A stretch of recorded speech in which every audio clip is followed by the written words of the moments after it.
Welcome to एग्ज़ामपीडिया। आज है 21 जुलाई 2020 और 21 जुलाई 2020 से जितने भी करंट अफेयर्स के क्वेश्चंस हैं उन्हें हम इस वीडियो में डिस्कस करेंगे। तो चलिए शुरू करते हैं।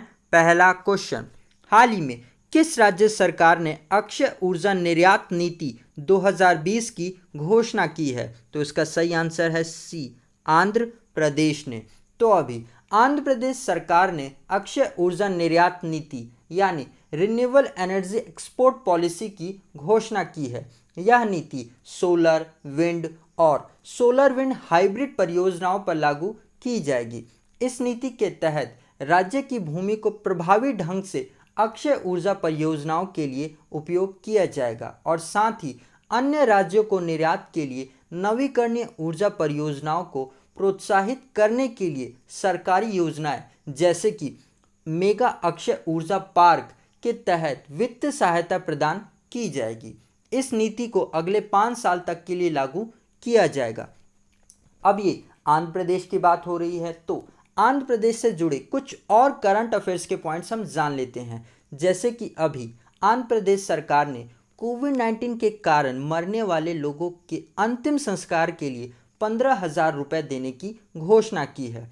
और अभी पहली बार भारतीय रेलवे ने आंध्र प्रदेश से विशेष स्पेशल ट्रेन से सूखी मिर्च को बांग्लादेश में भिजवाया है। और अभी आंध्र प्रदेश ने ही ई कॉर्प नामक पहल के द्वारा फसलों का ऑनलाइन पंजीकरण करना भी शुरू किया है। और अभी 8 जुलाई को ही आंध्र प्रदेश में किसान दिवस को मनाया गया है। और भारत का पहला ऑनलाइन वेस्ट मैनेजमेंट प्लेटफॉर्म को भी आंध्र प्रदेश में ही लॉन्च किया गया है। भारत का में भाषा के आधार पर गठित पहला राज्य आंध्र प्रदेश ही है। ये रहा इसका मैप। इसकी कैपिटल है अमरावती, जहां पर देश का 25वां हाईकोर्ट खोला गया है, जिसके चीफ जस्टिस हैं जेके महेश्वरी, मुख्यमंत्री हैं जगन मोहन रेड्डी, गवर्नर है विश्वभूषण हरिचंदन। और अभी लॉकडाउन के दौरान दवाइयों की होम डिलीवरी के लिए कोविड फार्मा एप्लीकेशन को लॉन्च किया गया था। और किसानों की ज़रूरतों पर ध्यान देने के लिए CMAPP पहल को भी शुरू किया गया था। और चुनाव में निगरानी रखने के लिए निगाह एप्लीकेशन को भी लॉन्च किया गया था। तो आप इन पॉइंट्स को भी ज़रूर याद रखिएगा। अब हम आगे बढ़ते हैं। हाल ही में प्रकाशित पुस्तक द एंड गेम के लेखक कौन है? तो इनका नाम है S. हुसैन जैदी। तो अभी अपराध की कहानियों के लेखक S. हुसैन जैदी जी की नई पुस्तक रिलीज हुई है, जिसका नाम है द एंड गेम, जो राजनीति, विश्वासघात और अकाल्पनिक आतंक पर आधारित है। इनकी कुछ और किताबें हैं, जैसे कि black Friday, mafia queens of Mumbai, Dongri to Dubai, Byculla to Bangkok. अब ये किताबों का क्वेश्चन है, तो दूसरे ऑप्शंस भी हम देख लेते हैं। जैसे कि बी, स्टीफन किंग, इन्होंने अभी इफ इट ब्लीड्स नामक पुस्तक को लिखा है। सी, रस्किन बॉन्ड, इन्होंने अभी a song in of India नामक पुस्तक को लिखा है। डी, तेंजिन गैतेथोंग, इन्होंने अभी दलाई लामा की आत्मकथा को लिखा है, जिसका नाम है his holiness the 14th Dalai Lama and illustrated biography. तो आप इन सब के नाम ज़रूर याद रखिएगा। और गाइज, अगर ये वीडियो आपको अच्छा लग रहा है और आपके आने वाले एग्ज़ाम के लिए हेल्पफुल है, तो इस वीडियो को अभी ही लाइक कर दीजिएगा और अपने फ्रेंड्स के साथ शेयर भी ज़रूर किया करिए। और अगर आप इस वीडियो को पहली बार देख रहे हैं, तो आने वाले वीडियोस के नोटिफिकेशन के लिए आप इस चैनल को ज़रूर सब्सक्राइब करिएगा और पास में आए हुए आइकन को भी ज़रूर प्रेस कर दीजिएगा, तभी आपको आने वाले वीडियोस के नोटिफिकेशंस मिला करेंगे। अब हम आगे बढ़ते हैं। हाल ही में किसने हंगेरियन ग्रैंड प्रिक्स रेस 2020 जीत लिया है? तो इनका नाम है ए, लेविस हैमिल्टन ने। तो अभी 2020 की तीसरी फार्मूला 1 रेस को इंग्लैंड के रहने वाले लेविस हैमिल्टन ने जीत लिया है। ये मर्सिडीज की गाड़ी चलाते हैं। दूसरे स्थान पर हैं डच के मैक्स वर्स्टैपन, ये रेड बुल की गाड़ी चलाते हैं। और तीसरे स्थान पर हैं फिनलैंड के वल्टारी बोटास, ये भी मर्सिडीज की ही गाड़ी चलाते हैं। लुइस हैमिल्टन की ये इस साल की दूसरी रेस थी और इनकी इस साल की दूसरी जीत भी थी। ये इस साल की तीसरी फार्मूला 1 रेस है। अब देख लेते हैं कि दूसरी, पहली और तीसरी कौन सी रेस थी।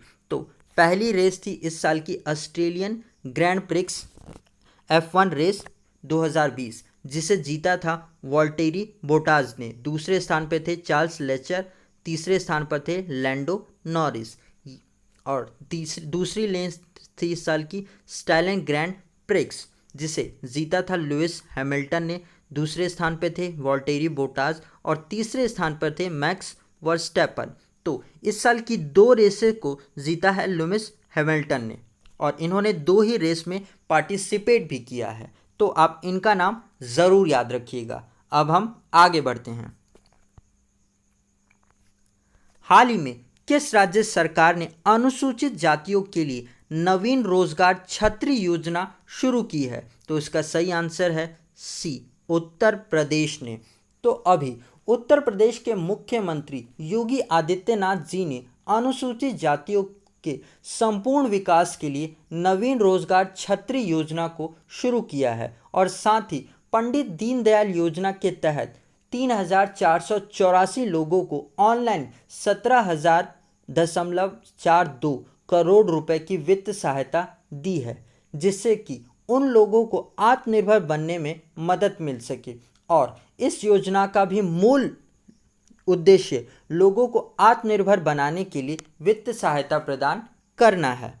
अब यहाँ पर उत्तर प्रदेश की बात हो रही है, तो उत्तर प्रदेश से रिलेटेड कुछ और करंट अफेयर्स के पॉइंट्स हम जान लेते हैं। जैसे कि अभी उत्तर प्रदेश का king George medical university Bharat का पहला सरकारी अस्पताल है प्लाज्मा थेरेपी का इस्तेमाल करने वाला, और कोविड-19 के लिए पूल टेस्टिंग करने वाला भी भारत का पहला राज्य उत्तर प्रदेश ही है। और राज्य के सभी अस्पतालों में वेंटिलेटर वाले बेड की सुविधा देने वाला भी पहला राज्य उत्तर प्रदेश ही है। और अभी जियो टैग किचन की शुरुआत भी उत्तर प्रदेश में ही की गई थी गूगल के साथ मिलकर। और अभी उत्तर प्रदेश सरकार ने बाल मजदूरों को शिक्षित करने के लिए बाल श्रमिक विद्या योजना को भी शुरू किया था। और अभी मनरेगा के तहत सबसे ज़्यादा रोजगार देने वाला राज्य भी उत्तर प्रदेश ही बन गया है। और उत्तर प्रदेश का किंग का कुशीनगर न्यूज़ में रह रहा है अभी, क्योंकि उत्तर प्रदेश के कुशीनगर के एयरपोर्ट को इंटरनेशनल एयरपोर्ट का दर्जा दिया गया है और कुशीनगर में ही भारत का पहला ट्रांसजेंडर यूनिवर्सिटी भी बनाया जाएगा। ये रहा उत्तर प्रदेश का मैप। इसकी कैपिटल है लखनऊ, जो कि गोमती नदी के किनारे स्थित है। और हमारे रक्षा मंत्री हैं राजनाथ सिंह, उनकी कंस्टिट्यूंसी भी लखनऊ ही है। मुख्यमंत्री हैं योगी आदित्यनाथ, गवर्नर हैं आनंदीबेन पटेल। तो आप इनके नाम भी ज़रूर याद रखिएगा। अब हम आगे बढ़ते हैं। हाल ही में किस सरकारी अस्पताल ने देश भर में eICU नामक से वीडियो के परामर्श कार्यक्रम को शुरू किया है? तो इसका सही आंसर है सी, एम्स दिल्ली ने। तो अभी कोविड-19 महामारी से लड़ने के बीच एम्स दिल्ली ने देश भर में कोविड-19 मृत्यु दर को कम करने के प्रयासों के तहत देश भर में eICU नामक वीडियो परामर्श यानी वीडियो कंसल्टेंट प्रोग्राम को शुरू किया है। इसे eICU का उद्देश्य कोविड-19 रोगियों का इलाज करने वाले डॉक्टरों के बीच केस मैनेजमेंट पर चर्चा करना है, जिससे कि किस तरीके से मरीजों को बेहतरीन तरीके से इलाज किया जा सके। और अभी तक 11 राज्यों के 43 अस्पतालों में ये व्यवस्था शुरू की जा चुकी है। और अब एक और पॉइंट्स को हम देख लेते हैं, जैसे कि एम्स दिल्ली में ही केंद्रीय स्वास्थ्य मंत्री हर्षवर्धन जी द्वारा प्लाज्मा डोनेशन कैंप का उद्घाटन किया गया है। तो आप इन दोनों पॉइंट को ज़रूर याद रखिएगा। अब हम आगे बढ़ते हैं।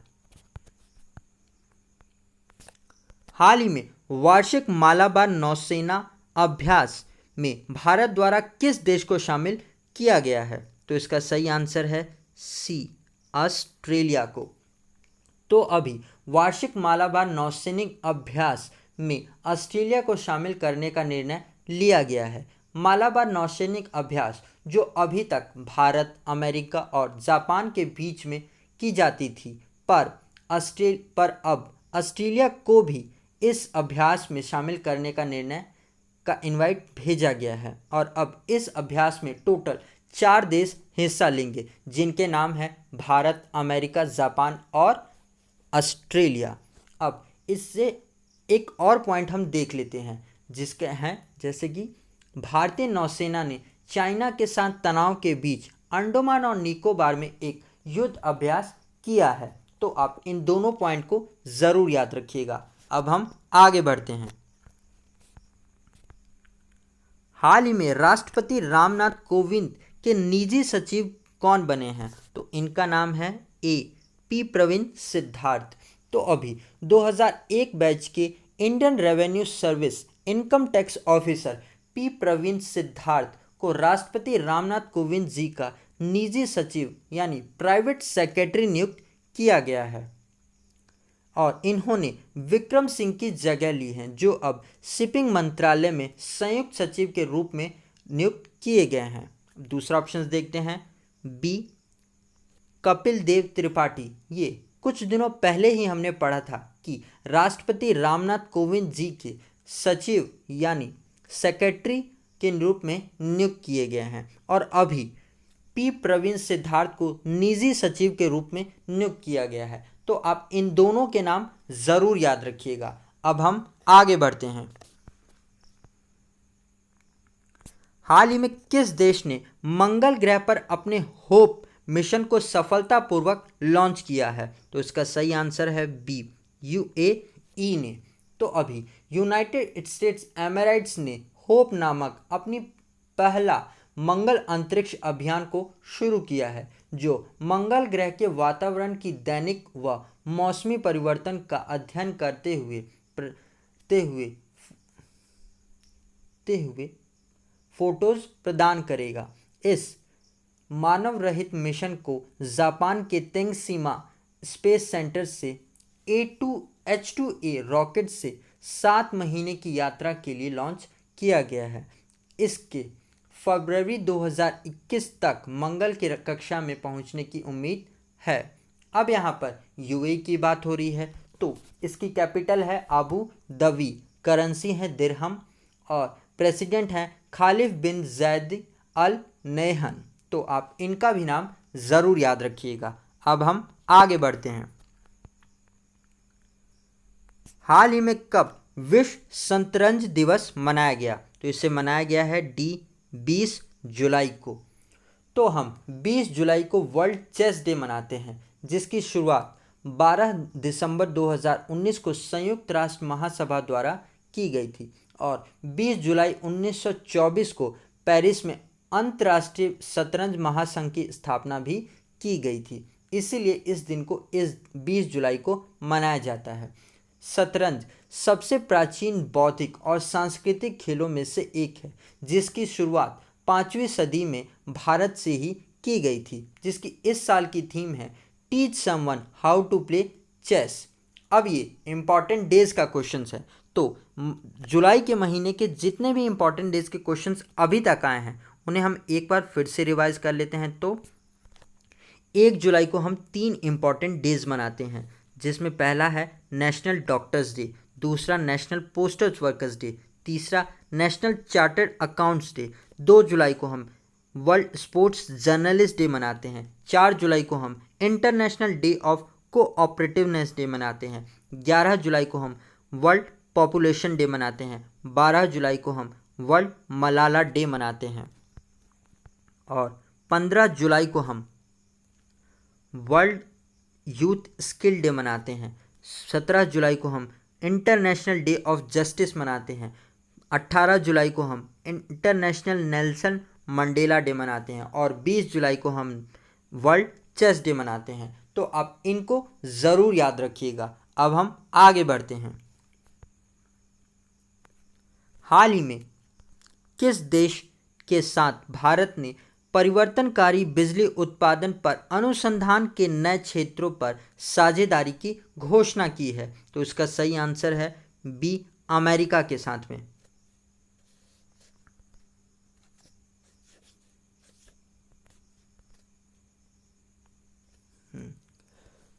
तो अभी भारत और अमेरिका ने परिवर्तनकारी बिजली उत्पादन का पर अनुसंधान के नए क्षेत्रों पर साझेदारी की घोषणा की है, जिसमें super critical CO2 power cycles और एडवांस्ड कॉल टेक्नोलॉजीज भी शामिल हैं। तो आप इन पॉइंट्स को भी ज़रूर याद रखिएगा। अब हम आगे बढ़ते हैं।